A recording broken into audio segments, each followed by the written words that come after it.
Hey, everybody, we're going to be right with you in a second. We're just having some technical difficulties.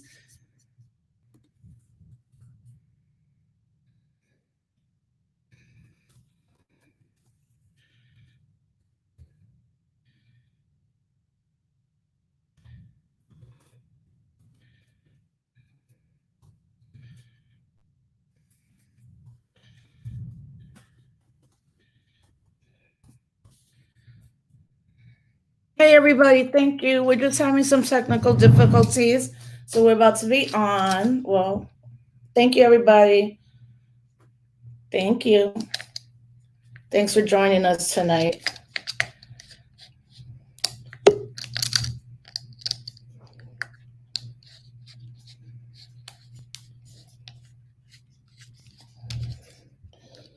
No, of course, I can't get this to work. Okay. No, his device is not connected.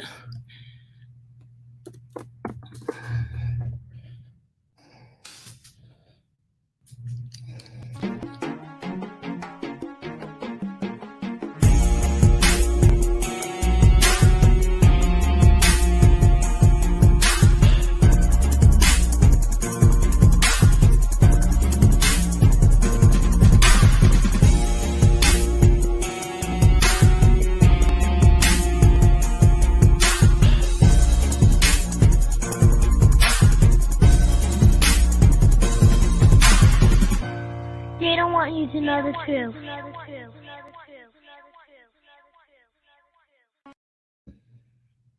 Hey, everybody. Thank you.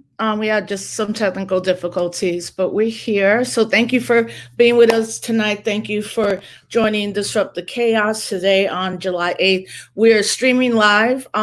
Everybody sharing the flyers. Forgive me the last couple of days. I've forgotten to put that we stream live on Facebook, my fan page on Facebook, the Puerto Rico on the Map page on Facebook. We stream live here on Instagram, right here, and on YouTube. And you can download the show now and all of that, So we are getting ready to have just one of the dopest, most incredible scholars, professors, theologians, all of those adjectives. Plus, he's just mad funny, and he's always here. He's always here. So right now he's probably in Boston, and we're up here in Albany, New York, and there's been a lot of crazy thunderstorms, but we will get him on. And as we see him, I already see him. So I just want to go over a couple things real quick. I wonder if Dr. West, if you can hear us, shake your head. I think we can see you, Dr. West. We just need to hear you now.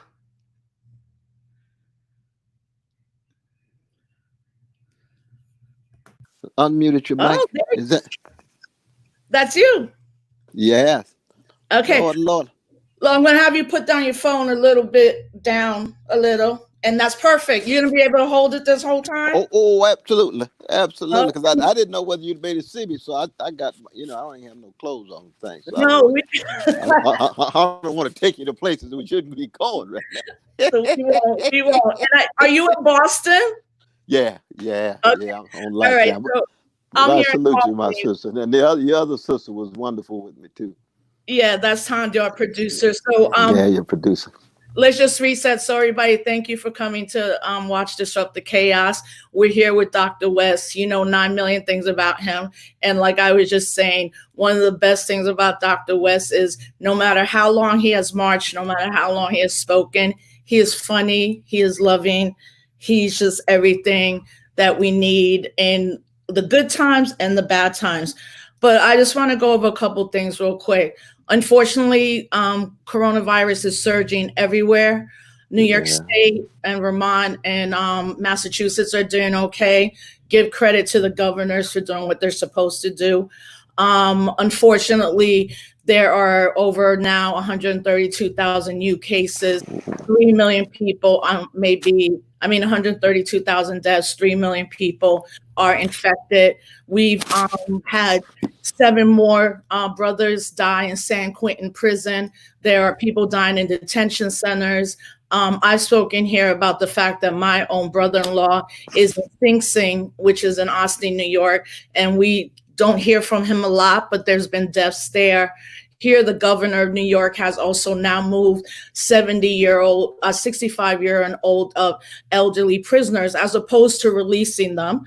He's moved them up even further upstate, up here in the Adirondack Mountains. So he's moving all of the COVID infected elderly prisoners, men. We don't know what's happening with the women. And that's just unconscionable because none of them should be incarcerated at this point. And right now there's a big debate about opening up the schools, and the fact that Trump and his Secretary of Education, that I'm sure none of them have ever sent their child to anything but some private chalet type of school, is now saying that no matter what, school has to open. And you know what? Like, I have a daughter and I'm not going to send her to die. I don't know what that means. I don't know how we'll work it out as a family. I do know that I'm glad I'm in New York State, where our governor's not rushing to make that decision. But this unconscionable thing that he just said 2 hours ago, where we should not listen to the CDC as parents, I'm like, no, that's not going to happen. And we're going to have to figure out a way in all of this community togetherness that we have. We're going to have to figure out how we have to keep our children home and safe, and figure it out. They're probably better off at this time anyway, learning at home, or maybe we can make where one parent does it for 1 week for a bunch of the students. But we got to figure this out, because I know people like me. I think, Dr. West, you might have grandchildren, and of course, all the children in your life. We're not sending our kids. This is ridiculous. This man is a maniac. So with all that said, I just really want to thank you for coming on. And some good news today is that 3 pipelines were stopped, including the Dakota pipeline. Yeah, Bad yes, news. indeed. Bad news is the Supreme Court has put more restrictions on women being able to get birth control through their health provider. So that's the way it goes. It's the good and the bad. So first of all, how are you feeling, and how are you and your family and loved ones doing at this time? No, I'll tell you, I'm holding on. It's always a blessing. Set eyes on you. It's always a blessing to be in dialogue with you. You got a spirit that is unstoppable. Your mind is as sharp as ever, and you got fire in your soul. That's Sister Rosa. And that's what we love about you. That's why we pay tribute to you. And that's why I'm always honored to be in dialogue with you. And as you know, when you call, I come running. I can see you right now in Ferguson. Let them speak. Let them speak. Let them speak. Go on, Russell. Go on, Ashley. Go on, Teff. Y'all speak. Let the young folks speak. You led that way. And that was just one of the many, many, many, many moments in struggle that people have seen you bear witness in a powerful way. And it's true that this particular moment, on the one hand, it's a grim moment because you can see the decay and decline of the American empire so clearly. It's undeniable now. The healthcare system is in shambles. The rich at the top, the greed running amok, recognize they are now dependent on working people and poor people in ways they rarely like to acknowledge. And at the same time, you see fellow citizens of all colors, genders, and sexual orientations hitting the street, fundamentally concerned about the vicious legacy of white supremacy, and trying to connect it, of course, to the Pentagon crimes, connecting it to Wall Street crimes, and connecting it to the police murders and police crimes that too often take place. So that I think on the one hand, we've got to keep track of the best. We got to keep track of the worst.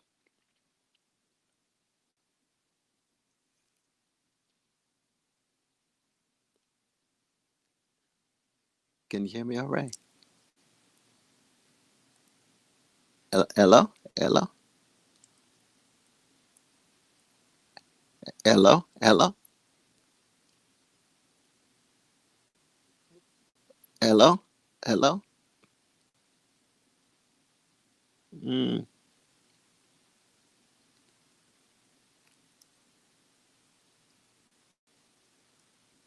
Hello? Hello? I don't know if you could hear me now.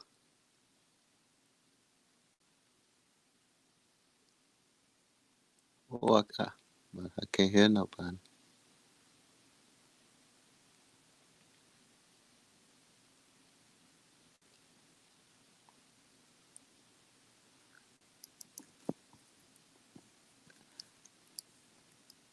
Hello, hello.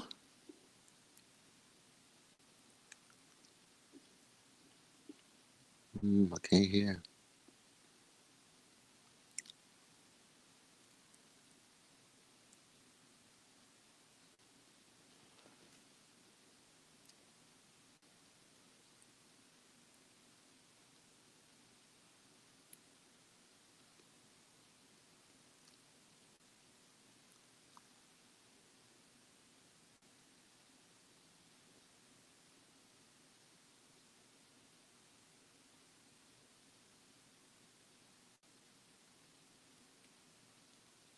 Hello, hello.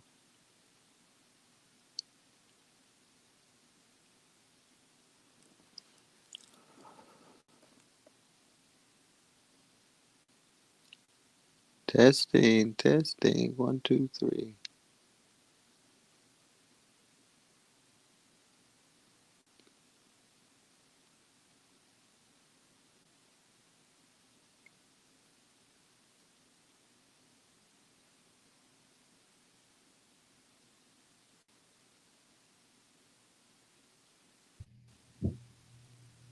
I'm sorry. Testing. Can you hear me all right now? No, you were fine. Everybody heard you. My Uh-huh. connection went down, so you keep Oh. going. It's Okay. I'm so sorry because I no, because no, I was. everybody heard you, but Oh, all right. everybody No, heard no, you, indeed. and No, I'm back. no. But let me just hand it back to you so Yeah. we can talk. We can talk. Any questions, any queries you got, my dear sister? Absolutely. No, we were. I'm sorry. They. We were. You were talking about health and the disproportionate impact that COVID has had, but also why they want us to get back to work, Well, especially as Black, Brown, and poor people. absolutely. Well, I mean, what it is that when you have a whole society, a whole civilization, an empire that evolves around profit making and money taking, the human life is always secondary and tertiary. And the fundamental concern right now with the neo fascist gangster in the White House is not just to win the next election, but to make sure the economy is back in place. And by back in place, what that means is the profits are flowing, the money is being made, and the willingness to sacrifice precious human beings of all colors, but disproportionately chocolate, in terms of keeping that profit making machine going.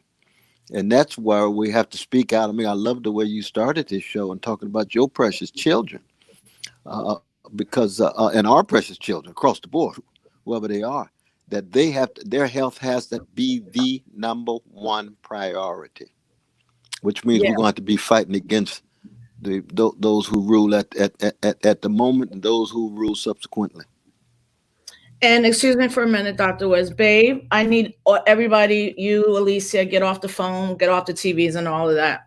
That's what Oh, we that's do cool. when we do. I had to tell Justin, everybody get off because of the Wi-Fi here is so bad. There's too many people in the house on. So they're going to have to be without their phone for an hour. I don't know what's going to happen, but we're here. Or they can come in and be part of the conversation if they want to, though. That's cool. Well, what's interesting about both Justin and Alicia. Well, Alicia loves the limelight back again now, and now one of her favorite stories is when you and her marched at the DNC, and my husband Justice likes the background. He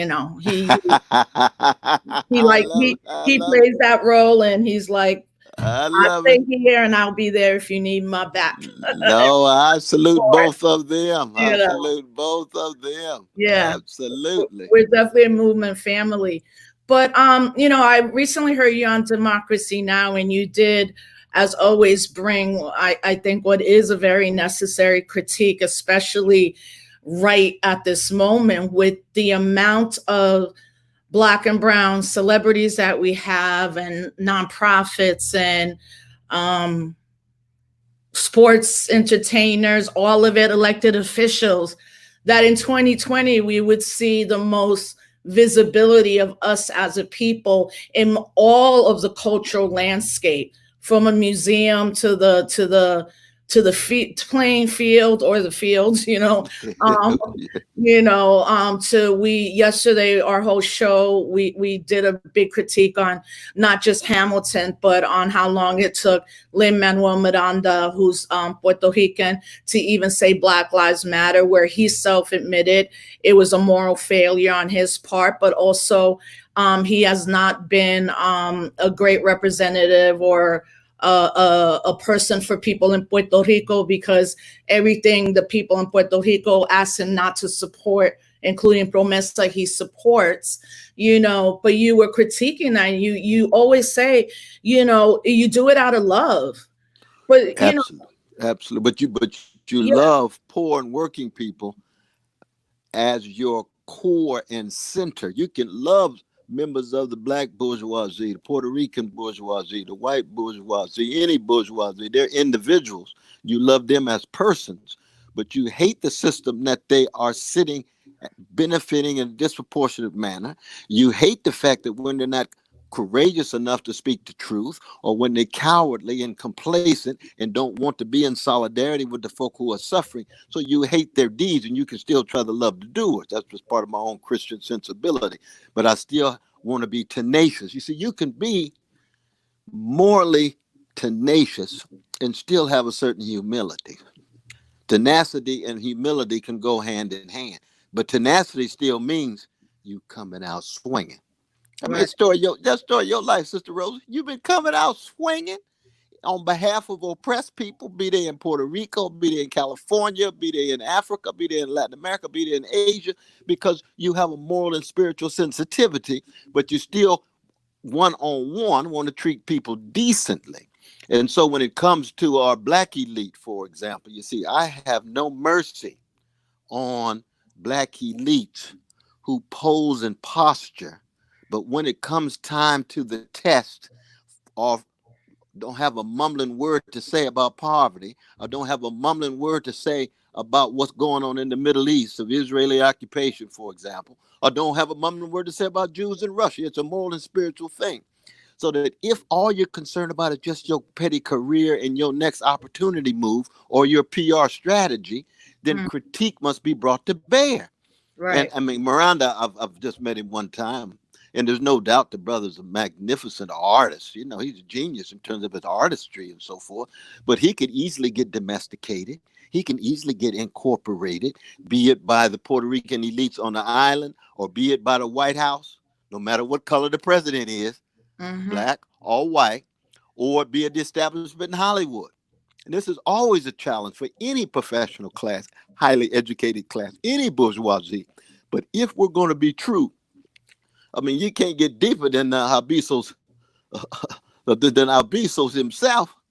Harvard Law School, #1 in the 19 teens, but his heart is still with the oppressed folk in Puerto Rico.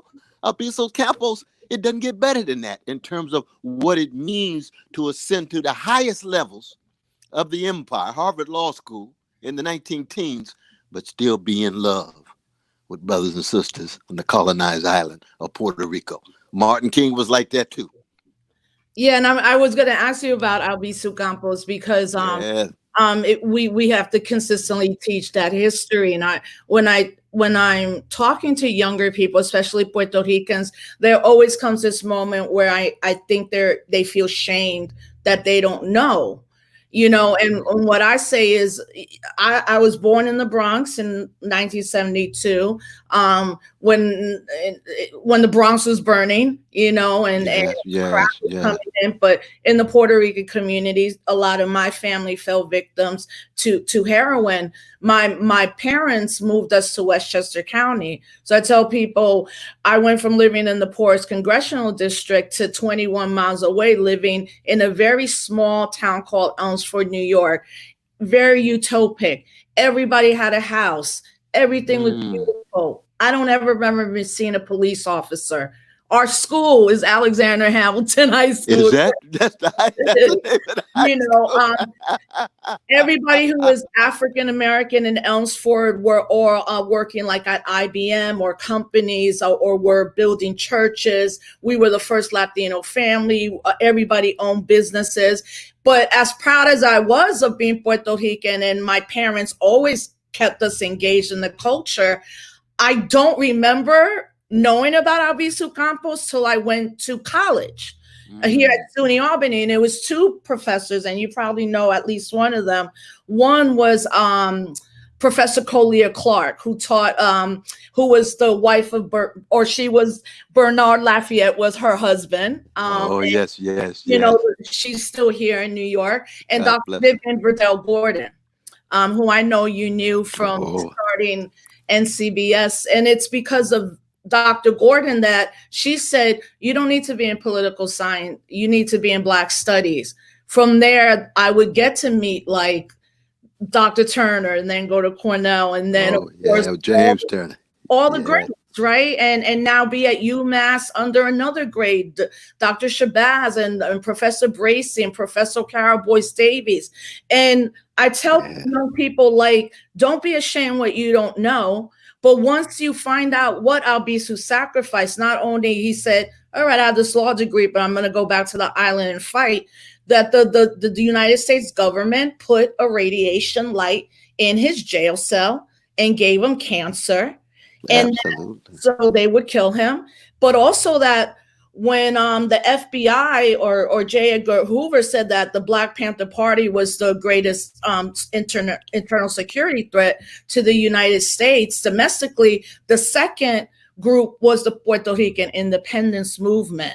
You know, and absolutely, you had your time at Harvard where you weren't at Harvard because you left. We got into a major swinging match with the president. Right, about Black women not having tenure, but also issues of them wanting to cut Black studies and all that. And you, I mean, you know, people would say you sacrificed. You said, you know, I went and I worked elsewhere, and they brought me back because they know they needed me back. I was blessed to get another job. And you're right. Yeah. I was blessed to get another job. But it also had to do with the fact that I had this hip hop album. They said any Harvard professor associated with hip hop ought to be ashamed of themselves. And I said, you better get off the crack pipe. I'm a free Black man, and I'm going to make any kind of music I want. I can sing like Russell Thompson Jr. if I want to. Or I can break dance like MC Hammer or James Brown if I want to. But, you know, I was just at Harvard Law, and I gave a lecture, and I was focusing on Albizu Campos, and hardly any of the law students had even heard of it. And I said, this is a shame. This is a shame. You see, you got one of the greatest freedom fighters coming out of this place. Now, they were eager, like you said, all of us humble. I don't know everything. I learn things all the time. I learn from you all the time. I learn from Tef Poe all the time. We learn from each other. You know what I mean? But it was interesting how that memory easily gets wiped out. And then, you know, the relation between he and Lolita LeBron. I mean, I remember we brought Lolita LeBron to speak the week after she got out of jail in Detroit, 1980, with Ken Cockrell. I'll never forget that. I was just on the island, and I was talking to Bezos's daughter. You know, she just passed. She passed just a few months ago. Laura, she was a magnificent freedom fighter, just like her father. Same kind of fire, same kind of determination in that way.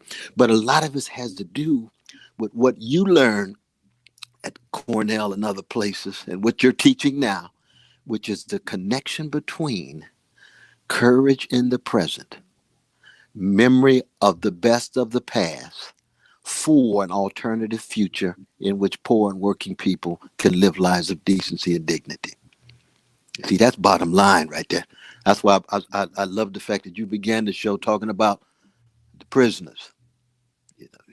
And we can talk about the political prisoners, Mumi Abu Jamal. We still got Brother Jamil Abdullah Al-Hameen is in Arizona. You know, the great H. Rap Brown that used to say, no slave ought to die a natural death. No slave ought to die. You die swinging. You die fighting. In whatever form it is. It could be writing poetry. It could be writing text. It could be hitting the streets. It could be being a doctor, a lawyer, a pharmacist, be part of a struggle for something bigger than your own individual project and your own career. It's got to be tied to a calling, something grander than you that lures out of you the best of who you are, whatever your gifts are. And that's what has kept us going, no matter what particular slice of the struggle of oppressed people is, no matter what version it takes, as long as the focus is on freedom and freedom for everybody, beginning at home, then we still have a chance. Because I tell you, these forces that be out here, they are powerful, they are ugly, and they are organized. We got to Yeah. be organized. Absolutely. And Dr. West, that group of scholars that I mentioned and so many more of that, as Dr. Turner coined, the scholar activists, where all of you have been in it for 40, 45 years. I often have this conversation with my comrade who will be on tomorrow, Dr. Jared Ball. I don't know if you've gotten his book yet, The Myth of Black Buying Power. Oh, I But want to get that. I'm oh no, glad you told me about that. Oh, no, yes. you Okay. got to read it, especially in light of all of these moments where it's let's show how much money we as black and brown people spend, which shows how powerful we could be. But and I'll send you the link so you can watch the show as well. But how Absolutely. in those moments where it's almost like if everybody's selling out, then you know what am I doing? Or do you, in fact, let me not even suggest you had that moment, but have you had those moments just by yourself where you're like, I love my people. All I'm trying to do is see my people, but humanity strive. Why are these forces coming at me? Have you had those moments of just deep sadness? Oh, no, I wake up to those moments every morning. That's why I'm a blues man. That when Billie Holiday sings Good Morning Heartache, I have a good morning heartache every day when I look at the conditions of black people, conditions of poor people, conditions of Puerto Ricans, position of Palestinians. We can go right across the board. Roma, Dalits, and India, and so forth and so on. That is heartbreaking. It is tear soaked, blood drenched tradition of struggle that we're a part of.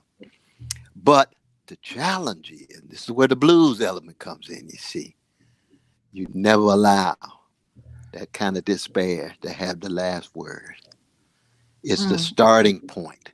You transfigure it, you transform it into a joy in struggle. But Frankie Beverly reminds us there is no joy without pain. the pain. Maeve is right about that now. Ain't no joy Yeah. without.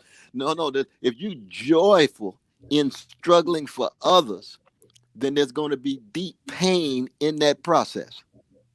That's just the way the world is. That's the way history is. You just to have enough spiritual fortitude and enough moral courage to be able to sustain your struggle in the midst of the despair, in the midst of overwhelming oppression, overwhelming domination. But that domination is mighty, not almighty. Mm, And that's the difference. You see, yeah. you don't want to deny it. Somebody walk around here and saying, the American empire is not mighty. No, they don't understand 800 military units. They don't understand 5 different fleets around the world. They don't understand bombs and cannons and nuclear weapons and so forth. You say, okay, that's mighty. But we got a spirit. We got a tradition. We got a culture. We got a music. We got ways of organizing that's almighty, that can even bring those things down. Now, you see, that doesn't make a whole lot of sense in the eyes of the mighty, but in the eyes of history in the long run, lo and behold, and we got evidence for that. I mean, let's just be honest about it. The imperial system it has been designed in such a way that it was not supposed to make space or have a space for people like me and you. Right. Just what? Not at all. No matter where we are. We could be in the Bronx, we could be in Westchester, we could be at UMass Amherst, we could be at Harvard. None of those places was designed for us to be around with vision, courage, strong analysis of domination, and willingness to live and die. And yet here we are, smiles on our faces. Now you see that in and of itself ought to tell us that we come from a people who, in the face of the mighty, still held on to something that was almighty. Yeah. And it's funny because how Harvard treated you about not only you doing your hip hop album, but also working with hip hop artists. But now there's hip hop studies at Harvard, and people are I getting their know PhDs, right? Like exactly, Sister that Marcy with the hip that's hop very archives and so interesting. forth. Well, That's yeah, real. and we love Dr. Marcy for what Yeah, she's she's done. But it's magnificent. fascinating that they've had to kind of the academia has now had to realign, but then the way it realigns is it uses our work, but you can go now to a lot of hip hop studies classes, and they're not taught by Black and brown people who created the culture. That's a longer discussion, but so you definitely were like Bernie's forefront supporter. I mean, I'll be honest with you, if I didn't have this conversation with Philip Agnew, I first I didn't ever think I'd endorse a Democrat. And first it was Julian Castro, and then it was Bernie Sanders, and you know, I, I've gotten a lot of heat on that from obviously Green Party people. Oh, and before I forget, I just want to send Sherry Hankala out mad love. She's in the hospital, and oh, I didn't know that. well, she posted yesterday, and she sent a message saying she's feeling better. She's had false positive on COVID-19, so of course we hope that she's feeling better. Absolutely. I mean, you endorsed her and Jill, and Sherry talk about a warrior. There's something in Philly, Oh, her yes. and Pan Africa alone. They should be running our country. But That's real. you made that decision to be there, with Bernie, and then in this one, and I really am happy that a lot of us got behind the movement. But I wonder now that we look at it, was he just not listening enough, or his really inner circle team, about what some of us were saying even in 2016? Like, what would it have looked like if he had gone to Ferguson and had this conversation Mm. with these brothers and sisters that not only fought tanks, but really changed the heteronormative and kind of elitism, male patriarchal movements we've seen? Where, what if he had gone and said, let me spend this weekend in Puerto Rico? What if he had done what Dr. King did and decided, well, let me go here to the Appalachia or the south side of Chicago or whatever? It's just he seemed to keep failing when it came to really being rightfully, as a white man, having to say, like, I'm here because of Black people, and let's fight for Black liberation. Like, Yeah, how no, did that shake I down hear for what you're you? saying. I hear now. We did have Sister Carmen, the mayor of San Juan. Yeah, She was yes, very strong. yes, We had strong solidarity with her, and of course, Nita Turner is just, I don't have a language to describe yeah. her intellectual power and spiritual essence. But I think part of the problem here, and you tell me what you think, I could be wrong, but I think even if my dear brother Bernie had done those things that you just talked about, I think that the black bourgeoisie would still have unified against him, coming out of the Black Congressional Caucus with Clyburn and company. And those are the persons who vote much more so than a lot of the younger folk on the ground as activists. I agree, And and so, also the you know congressional what I mean? Hispanic So what caucus. happened was you got this neoliberal Yeah. multiracial unity. So when Pete drops out, Amy drops out, Clyburn is the catalyst in South Carolina. They get the call from Obama. All of them come together and say anybody but Bernie, under no circumstances will we allow someone outside of the neoliberal circle to win.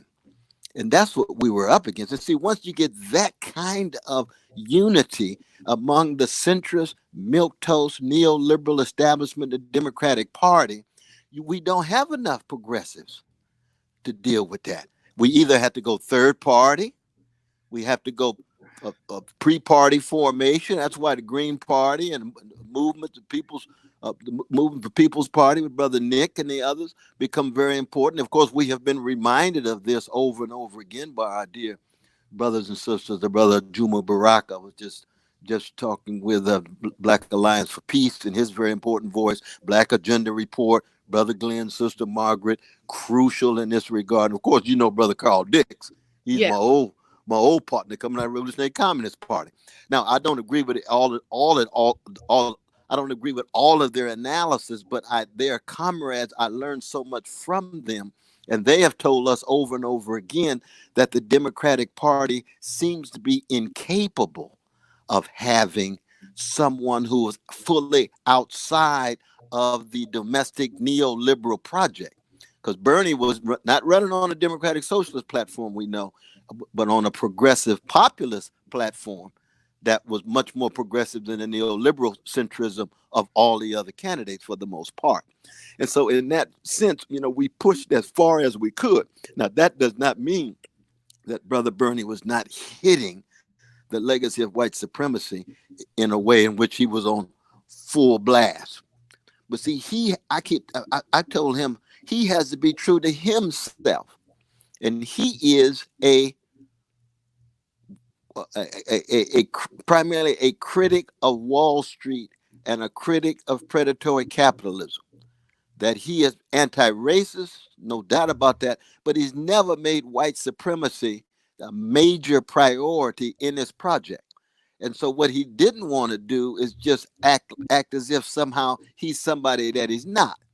That when he's on fire, he is coming out of the legacy of Eugene Debs and Norman Thomas and Michael Harrington, which is a critique of Wall Street greed, which is a critique of corporate domination of the economy, which is a critique of predatory capitalism. And I agree with him on that. That's the reason why I supported him. That's the reason why I remain very much tied to his critique in that regard.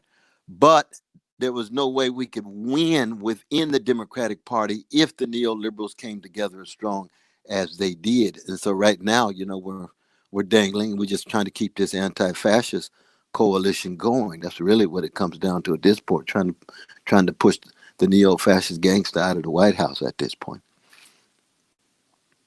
Does that make sense, though?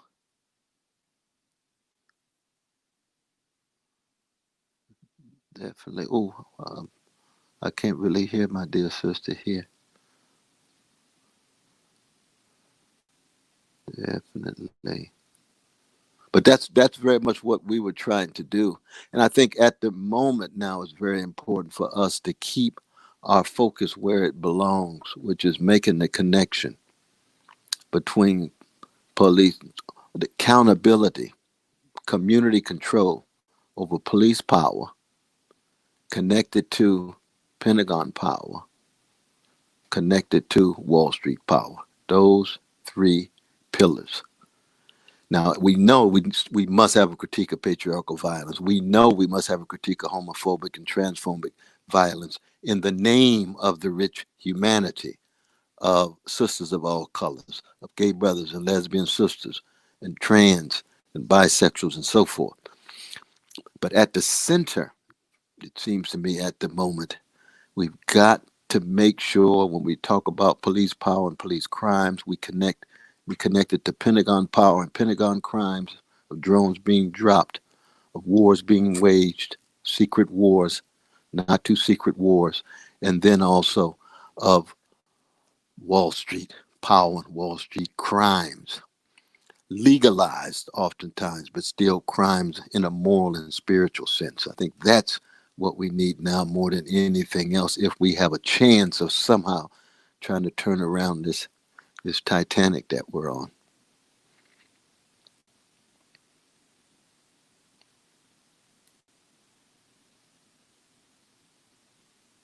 Mm-hmm.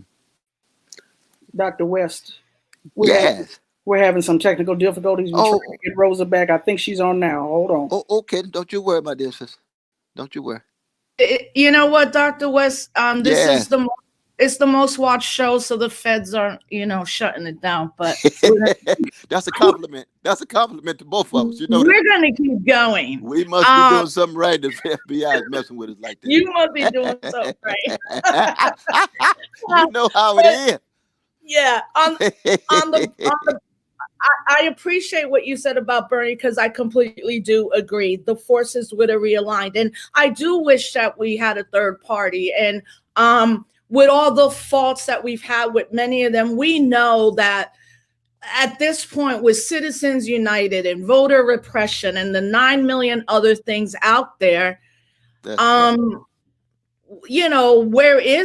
where are we with the electoral political project? To me is dead. In fact, I don't know if you've seen this new documentary 2-part series that aired on the vote and women in the vote. And in it, the great Dr. Paula Giddings was on and talked so much about Ida B. Wells. And of course that at all these moments, white women did throw black people under the bus, and at points they were like, listen, we're not going to let somebody that was a former who was slave have it before we have it.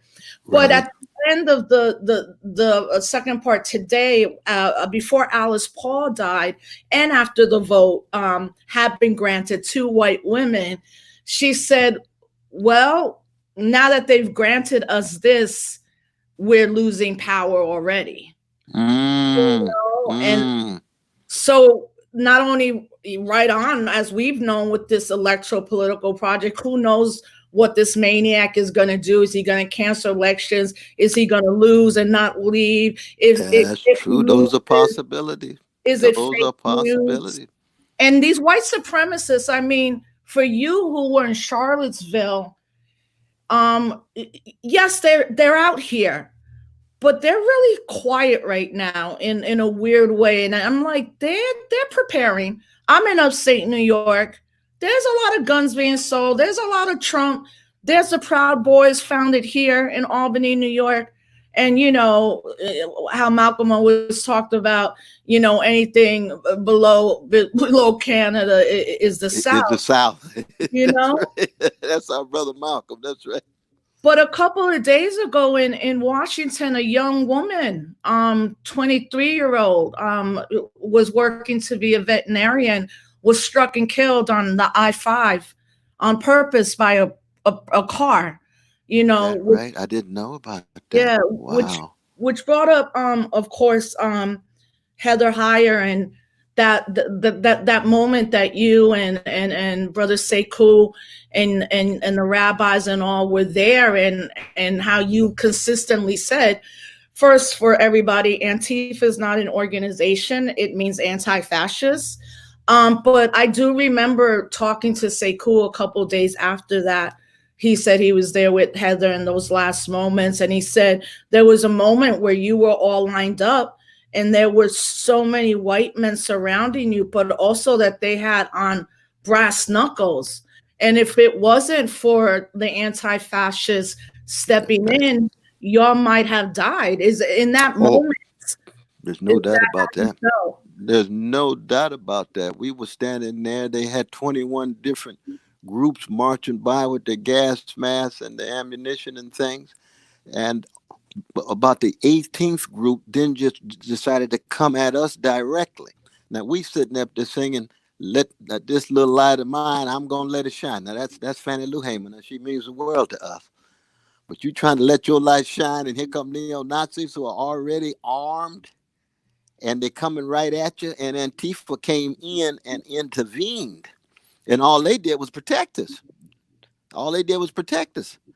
And so that I'd be the first to say Antifa saved our lives, and we would have been crushed like cockroaches, as I've said before. But of course, the important thing to keep in mind is that when you say Antifa, you're talking about anti-fascist. Now, can you imagine a person of any decency who's not anti-fascist? Right. You know what I mean? Mm-hmm. Since when does to be anti-fascist mean somehow that you on the margin or on the fringes and so forth. Good God Almighty. We were there because we were fighting fascism. They had all of these groups, the Klan and neo-fascists, neo-fascists and neo-Nazis and others. They were having a fascist presence physically, militarily, and so forth. So we had to be there. We had just come from the church, from the sunrise a service that we had there, and they had encircled us the night before, as you know, in the church right across the street from University of Virginia with Sekou and the others. That we spoke. We couldn't leave the church for 2.5 hours because they encircled the church when they marched, talking about Jews will not replace us, all that ugly anti-Jewish stuff that they were doing. See, now I do believe that there's going to be a neo-fascist backlash. I think you're right. I think it's a matter of time. You got so many militia, you got so many pre-party formations, so many organizations that are coming out of different forms of neo-fascism in the country, and they do very much identify with Trump in the White House. They make that very, very clear. So that we've got to get ready, and and I know that some of us gonna die. I mean, it's just a fundamental fact. I mean, it's always the blood of freedom fighters that fertilizes the freedom movement in that way. And you hope that it doesn't come to that for anybody, but that is just a fundamental fact. And it's impossible in this empire, and for the most part in most other regimes, to really be in love with poor people, be in love with black people, be in love with Puerto Ricans and Mexicans and so forth, and therefore tell the truth about their suffering and not live in some way under some form of death threat. That's just a fact. That's just a fact. There's no way around it. There's never been in any moment in the history of this nation people who have fought against white supremacy in a serious way that has not lived under death threat. That death threat itself is a compliment, because it means that the powers that be know you are serious. You're not just talking. You're not posing. You're not posturing. You're not walking around saying something and not meaning it. You say what you mean and mean what you say. When you reach that level of what Malcolm would call sincerity, then you know you in a battle, because the powers that be have entrenched interests, and they have lies, and those lies always hide their crimes. Yeah, and I do think there is a disdain for poor people. Really, like, I'm sometimes in spaces or listening to people, even some people in that are blood, that are just say the most awful things, and I'm like, you just don't like that people are poor, which is not a condition that they put themselves in, because ultimately you're embarrassed, whatever that means. You're embarrassed that our hood can look like this, or that our people can internalize colonialism physically and mentally, and because you've come out of it, or whatever that looks like, because of the privileges that we've had to either go to college or become involved in movement. It's almost like you see some people in movement and you're like, you don't even like your people, like you're only here for money or whatever, but if you can't love the least resource of us, and the grassroots intellectuals that at the end of the day are the ones that are going to have our backs when this goes down. That's exactly right. And the ones that you want in the foxhole, who you can rely on, and who are dependable, and not just in it for a moment in their lifestyle or phase in their project, as opposed to something inside of them. And we got to always remember, especially when it comes to black folk, my dear sister, Lord have mercy, that as much as I love the black bourgeoisie ain't never produced nobody like Louis Armstrong, Curtis Mayfield. Ain't never produced nobody like Fannie Lou Hamer. No. Now, we got genius distributed across the classes, but when it comes to poor black people, and the masses of black people in America have always been poor and working class, always, to this very day. 244 years, white supremacist slavery, 98% black folk poor. Another 100 years of neo-slavery, 80% of black folk poor. We was a little small middle class that E. Franklin Fraser wrote about in Black Bourgeoisie, living in a world of make-believe, assimilated, deeply integrated, shame, putting shame on themselves because they somehow are identified with black poor people by the white mainstream. They're viewing themselves through the white normative gaze, you see. Mm-hmm. But when it comes to their spiritual life, their cultural life, who do they go to? Oh no, they gonna come to some black artists. Oh yes, the KRS-One gonna make a difference in their life. And all the time. he's Or rap, broke as he could be in the Bronx, but his genius Rhapsody or any of Rhapsody, MC Light, Missy, we go on and on and on. That's exactly right. That's exactly right. But in the end, it's still a matter of the human choices that anyone makes, whether they're poor, middle class, or well-to-do. You can be poor and choose to be a gangster. You can be poor and choose to be a freedom fighter. You can be poor in the same life, like Malcolm X, and be both a gangster and a freedom fighter. Or you can have it both inside of you at the same time, like Tupac. He's just honest. I got thuggish proclivities. I got revolutionary proclivities. Finney, Mama, I identify with your membership in the Black Panther Party. Something about the street life, something about the thuggish life that still lures me. He's a genius. He's an artist. He's being honest in terms of what is inside of him. You see what I mean? And that's why we love him so. And so in that sense, in the end, it's the matter of the choices that you make. Martin King is black petty bourgeoisie to the core in terms of his upbringing. Does he love poor people? My God, yes. Does he love black people? Poor? My God, yes. He chooses to be in solidarity with black poor folk.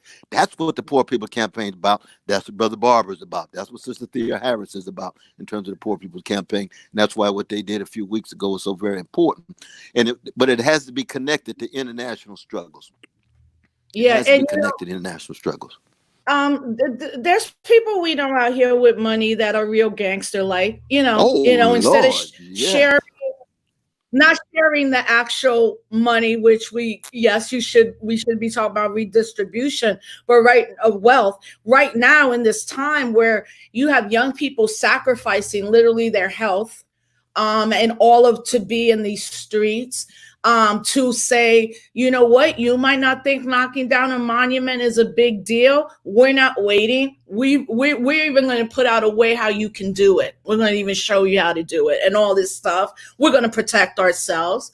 We're going to be led by trans and queer. We're not going to deal with patriarchy and transphobia and all of this that is happening. Already the corporations have so switched up. Oh, yeah. They've given over $1 billion to a small group of organizations. And I'm saying, where's the institution building? Do we need more public policy papers? Do we need more Black agendas? There's like 500 of them. Like, yes, that's right. What is happening? And what would be your advice now to like younger people already, right? Because some of them are like, I'm tired. I'm like, it's been 2 months, man. You can't self-care in 2 months, man. Like Fannie Lou and them, I'm sorry. Elevator was not like, I need a facial. It's a little frustrating, especially because our elders are out here. And yes, we should be healthier. And I do know that a lot of people in my generation, we've been on the go. And then we've seen our comrades be sick and die, and there's something to be said. But there's something that I really don't like when you say self-care. Well, isn't being part of community self-care? Is it self? Isn't it collective work? I know we're apart, but yet we know we're getting in these streets. What would be your message right now to these young people that are very quickly seeing that the capitalist system is already realigning along with the vote Joe in no matter what? And they are questioning these systemic things, but being also told by people that they do view as leaders that, well, this is the way we go right now. It can't just always be struggle in the streets. Like, haven't we made that kind of mistake before on depending on then all these systems to be fixed? Well, I mean, anytime you bring pressure to the systems, you want to get as much concession as you can, but you want to keep your eye on fundamental transformation. Even when in terms of vote, you can use your vote to push out fascists, but Emma Goldman was right when she said, if by voting you could fundamentally change the system in any kind of deep way, the powers that be would make voting illegal.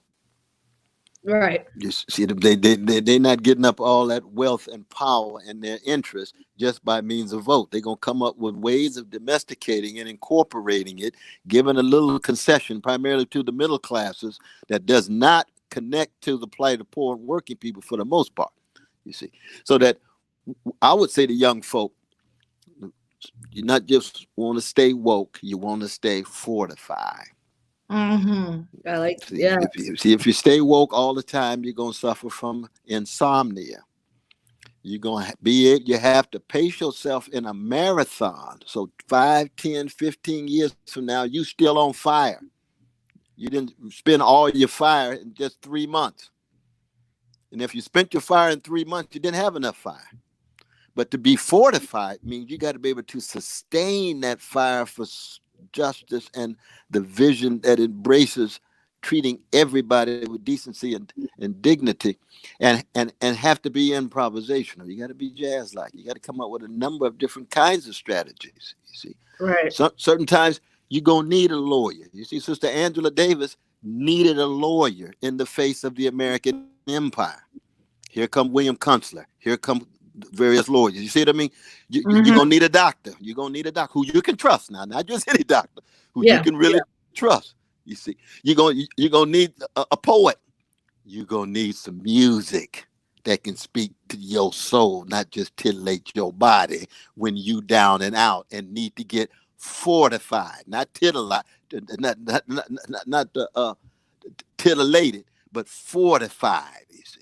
So those are the ones that I think become crucial in our movement. And that's why, again, I salute you, because year after year, decade after decade, you on fire. You have been fortified. Sustain yourself. Struggle through struggle. It could be Standing Rock. It could be Puerto Rican independence. It could be Palestinian struggles. It could be fighting against apartheid in South Africa. It could be peasant workers, peasants in Brazil, workers in Guatemala. See, that's the kind of freedom fighters we need. I call those all-season love warriors, not just summer soldiers. If you a soldier just for the summer, then you know you got some other seasons you need to embrace. You see, when you are all-season love warrior, all-season justice warrior, all-season freedom fighter, then you're fortified. But you're using a lot of different kinds of strategies and tactics because the context will shift back and forth. Right. And that's where you the consistency. And when you see someone like a Pam Africa, or you see someone like Nancy, Nancy Mansour, and just their ability to always, stay. And I'm always calling Nancy like, yo, girl, how do you just stay? And she's like, I'm from Palestine. We were born to do this. She's like, we are in crisis, No, but the thing is, but you got a lot of Palestinians who run out of gas too. So she's a particular kind of Palestinian.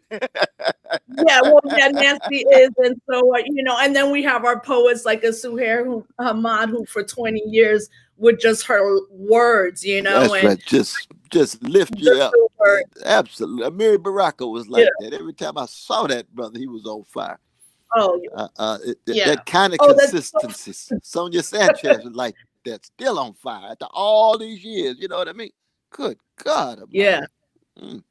And you and before we let you go, it's funny because every time I think of our elder Amir Baraka, when me and Cynthia were running for on a Green Party ticket in 2008, Jared Ball was he on, or someone had us on? Anyway, I was on with Dr. Jared Ball and also with Elder Baraka, and he went off on me. He's Oh like, no. "What are you doing?" Yeah, he's like, "What are you doing? This is a waste." All of this kind of stuff. And then when I got off the phone, I got off the interview. Me and Jared talked, and he's like, "You good?" I'm like, "Oh my God, that was Amiri Baraka dissing me. I am totally fine. I love it." He said my name like 5 times. And a couple years later, I saw him, and he said, "Listen, you have to understand that that's where the people were moving somewhere in 2008.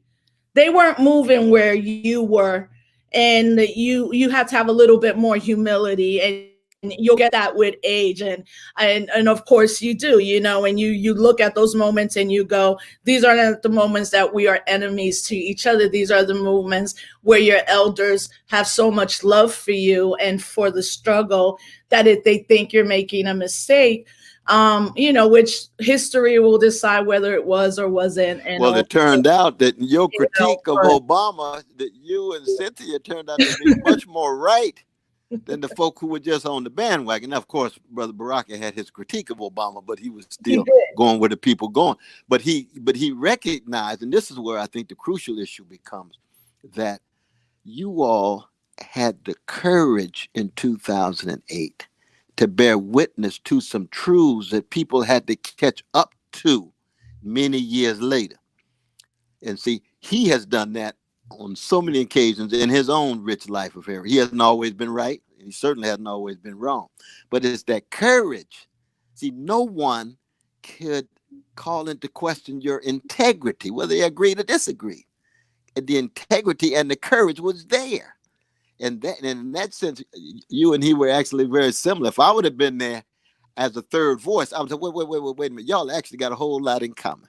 Whole lot in common. Baraka, I've seen you cut against the grain so many times with levels of courage and vision and integrity when people were all going one way and you were going the other way. Why? Because you were holding on to truth.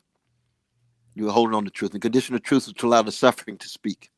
You see? Yeah. And you knew that no matter what was going on in 2008, a neoliberal, I don't care what color they are, a neoliberal is not going to speak to certain forms of suffering of poor people, bailing out Wall Street rather than homeowners, dropping drones in Libya and Somalia and Afghanistan and Pakistan, and no accountability of that. Those are the kind of issues that we must never, ever forget. And you all were already raising that issue in 2008. I'm telling you. Yeah, I mean, I think about that time, and I also know that we were just also part of a tradition, when we really read the words and understanding, so much of what happened to the Puerto Rican independence movement, the actual assassination or all the things on the island, but also that, Du Bois dies in exile, self-exile. Yes, he does.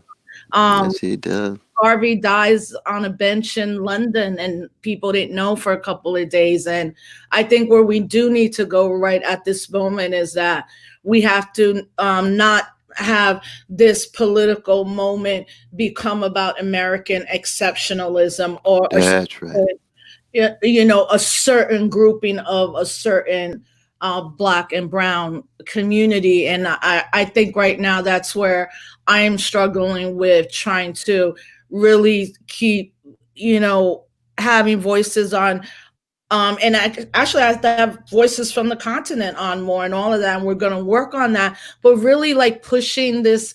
All of a sudden, it seems that we're narrowing Blackness and dealing with colorism, which is very different than dealing with a Black radical tradition. Like, yes, we should deal with colorism, of course, but there's also something to be said about a Black radical tradition that is not about how light you are or what food you eat or, are you a white passing Latina? Well, if you call yourself one, then you are white passing and you're not in the tradition, But, what would be... Well, actually, I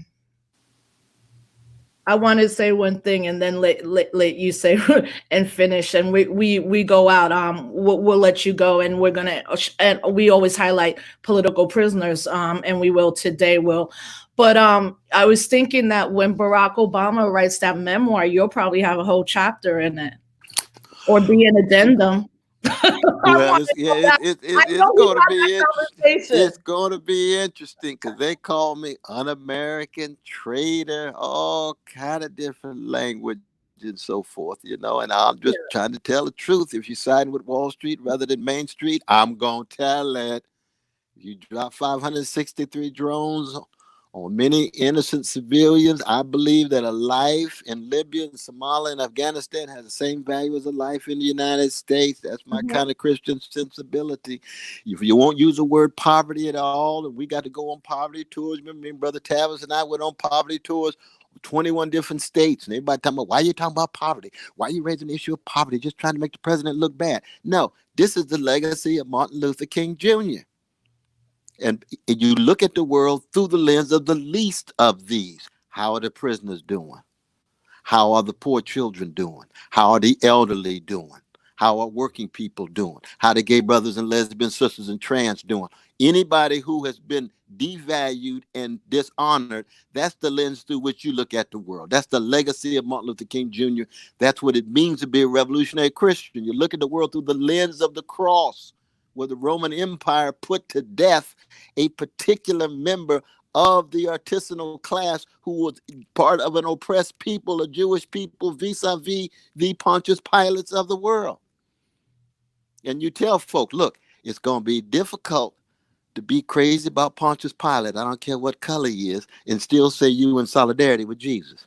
That's like Mm. kicking it with Pharaoh and talking about Moses is your best friend. No, no. No, that's a Keith Sweat moment. Something just ain't right. Something just ain't right. You Well, got to be consistent. if my mom is watching, she definitely got the Moses. She got that point. Oh Um, Lord, yes, that's you right. know, and I always think we have to remember that under Black president, Black Lives Matter started, and under That's Black right. president, we have the most to this day, even with all the megalomaniac things that are coming from the White House around undocumented brothers and sisters. I mean, Obama had children in cages, and he deported the most people, and Deporter you in know, chief. Deporter in chief. and we better get And, ready and for whatever Joe Biden brings, because oh, this idea we gonna we stay have in the to, streets when Biden we have wins if to. he pushes out the fascists, because even though Yeah, he's not as gangster light, he's still gonna have gangster policies. So we got to right. keep that accountability. And the important thing to keep in mind, even with dear brother Barack Obama, that is not in any way just an individual. We're talking about a system. We're talking about an empire. He had Eric Holder. That was a black attorney general. He had Brother Johnson. That was a black Homeland Security in his cabinet. So it was those black faces in high places that could not deliver for everyday black people. That's not just them as persons. They're part of a system. And when that system does not have mechanisms of accountability for the least of these, you still going to get inequality and domination. And that's what you were bearing witness to in 2008. That's what we still bearing the witness to 2020, 25, 30, until the worms get our bodies and we go down swinging with style and a smile. Well, Because we part. I'm That's it. going down like that with you, Dr. West, and a I lot of us tell you. are, and we love you, Well, love you right back, and your and we precious thank you. family and your mama too. Oh, Yeah. tell your mama I said hello. Well, Absolutely. my mom and my father, who thank God are some of the healthiest. I can't say their age; they'll be very angry. They're Um, young. They're young. they called me no, I think it was a month ago, and she said, where do I go to protest? This is ridiculous. Ooh, and Lord. and mom and dad have been on the side, and the they're good. They finally Yeah. all right, Oh, yeah. we're seeing it happen in real time. And I said, you want to go to a protest? And she said, what did we do for all these years that we now have to worry about our granddaughter and our nieces and our nephews and Yeah, our that's real. daughters and sons and family dying, Oh, that's so and a real. crazy president, and having these dreams of retiring to Rico, which they have, but can't go back to Puerto Rico right now Mm. because of so many things, including COVID, and I Yeah, think my mom yeah. was just finally like, no, this is a time where we all stand up. So I love you, Dr. West. Oh, I You know how much love you. I can't wait to be Thank in the you so streets with very you. I'm much. glad you're healthy. No, but I'm God glad bless you you're now. healthy. You stay strong now. Stay strong. Thank you so much. Okay. You too. All right. Thank Definitely. you. We'll talk All right. soon. All right now. Take it care now. Love you. Love you. All right. Thanks everybody. Thanks for dealing with the technical difficulties. And I did talk over Dr. West and laughed with him and stuff like that. That's just the kind of person. Those are the kind of interviews I do. Okay. And I truly and grateful to be not only in conversation with him, but to also be in conversation with comrades like tomorrow. Please come on, everybody watch tomorrow. We're gonna have one of my closest comrades, Dr. Jared Ball, talking about the myth of Black buying power. If you want right now, you could go to JSTOR, and a lot of these academic sites that are usually hundreds and hundreds of dollars, or you could go to Palgrave, and I think you could read the book for free, or you can also sign up for his show, I Mix What I Like, and become a Patreon member, and you will be able to read it. It's not a very long read. It's very intense. It's so well researched, and we're going to go into it tomorrow. But today we just wanted to end the show with, of course, talking about two of our political prisoners or freedom fighters that are in jail because of their political beliefs. Yesterday, we didn't get a chance to do that. So first, Ruchell McGee is the longest held political prisoner in the United States. He's been locked up since 1963, politicized in prison. He later participated in the Marin County Courthouse Rebellion, the attempted liberation of political prisoner George Jackson.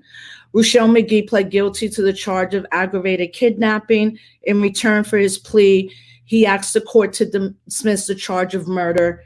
McGee began being the shooter of Judge Haley. McGee later attempted unsuccessfully to withdraw his plea and was sentenced in 1975 to life in prison. He has lost numerous bids for parole and has worked tirelessly as well, though as a jailhouse lawyer working on his own case and helping many other prisoners win their own freedom. One of his co-defendants was Angela Davis. He was charged with buying the guns used in the raid and the conspiracy to free George Jackson. This conflicting strategy resulted in their trials being separated. Davis was acquitted of all charges and released in June of 1972.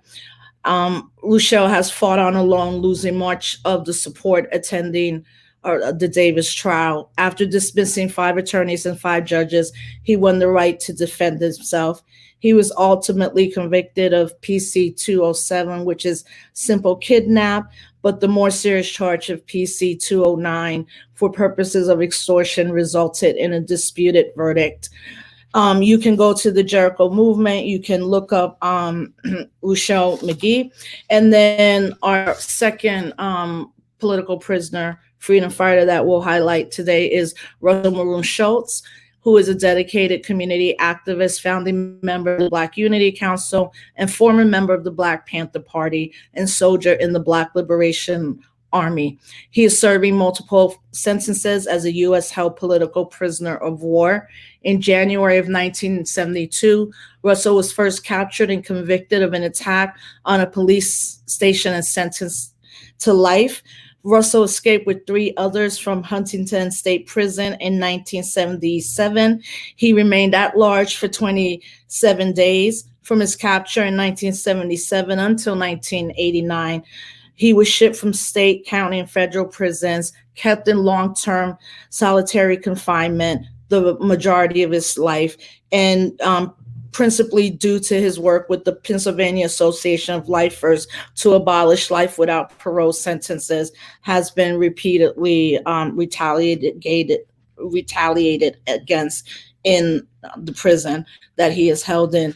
In February of 2014, Russell was finally released into general prison population at SCI Gradford in Pennsylvania. And some of you might know both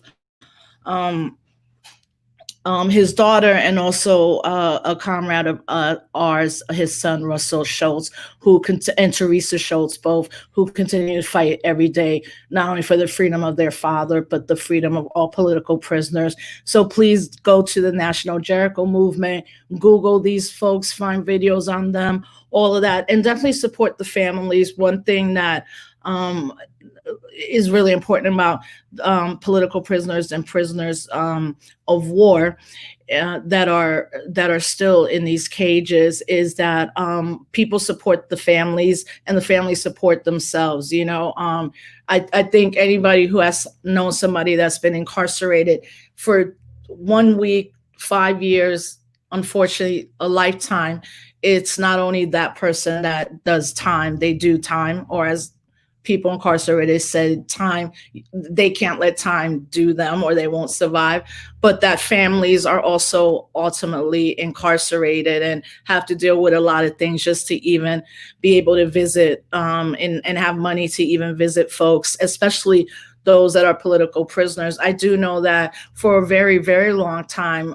Russell Maroon Schultz couldn't even hug his family, hold his grandchildren or anything. And most of his visits were behind that plexiglass. So, as we're all here dealing with COVID-19 and people will say things like, oh, I feel like I'm locked up because I'm home all the time. No, you don't feel like that at all.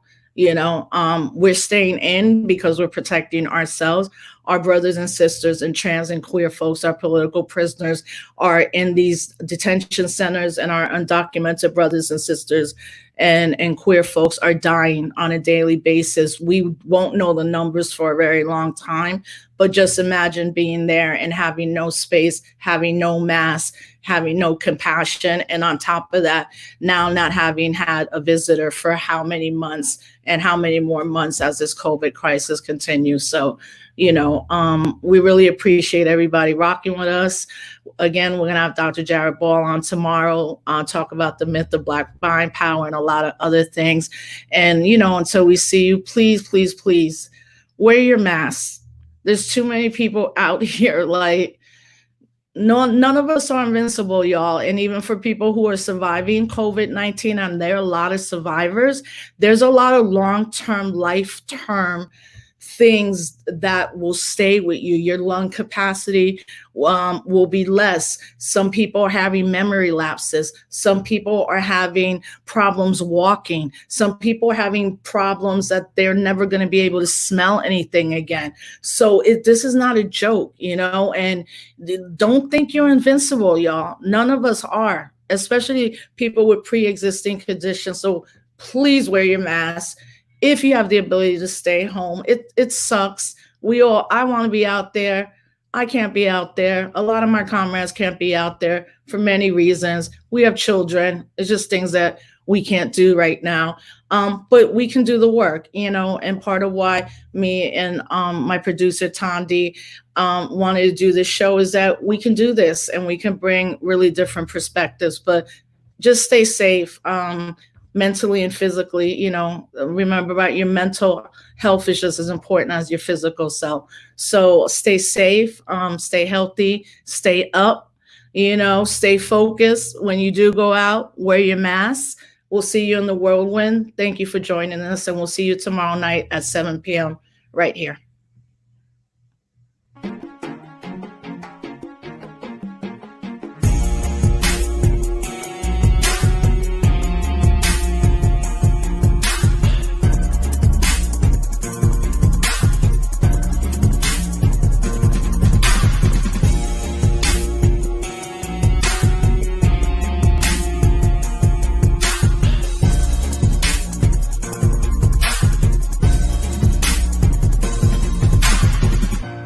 They don't want you to know the truth.